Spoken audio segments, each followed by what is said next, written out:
இலங்கை தலைமன்னாரிலிருந்து தனுஷ்கோடி வரை பாக்ஜலசந்தி கடலை 10 மணி நேரம் 10 நிமிடங்களில் 12 நீச்சல் வீரர்கள் வீராங்கனைகள் தொடரோட்ட முறையில் நீந்தி சாதனை படைத்தனர்.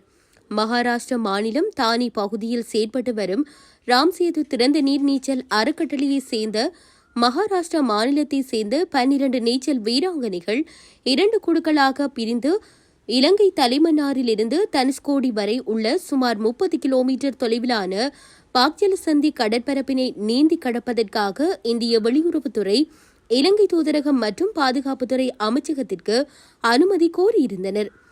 இந்திய இலங்கை இருநாட்டு அனுமதியும் கிடைத்த நிலையில் வெள்ளிக்கிழமை பிற்பகல் ராமேஸ்வரம் மீன்பிடி இறங்கு தளத்திலிருந்து 2 படகுகளில் தங்கள் நீச்சல் பயிற்சியாளர் தலைமையில் மீனவர்கள் உள்ளிட்ட 20 பேர் கொண்ட குழுவினர் இலங்கை தலைமன்னார் சென்றனர். தலைமன்னாரிலிருந்து சனிக்கிழமை காலை 6:30 மணிக்கு கடலில் குதித்து தொடர் ஓட்ட முறையில் நீந்த தொடங்கி 12 பேரும் மாலை 4:40 மணியளவில் தனுஷ்கோடி அர்ஜல்முனை பகுதியை வந்தடைந்தனர். நீந்தி சாதனை படைத்தவர்களை சுங்கத்துறை, மரைன் போலீசார், சுற்றுலா பயணிகள் அர்ஜல்முனையில் வரவேற்றனர்.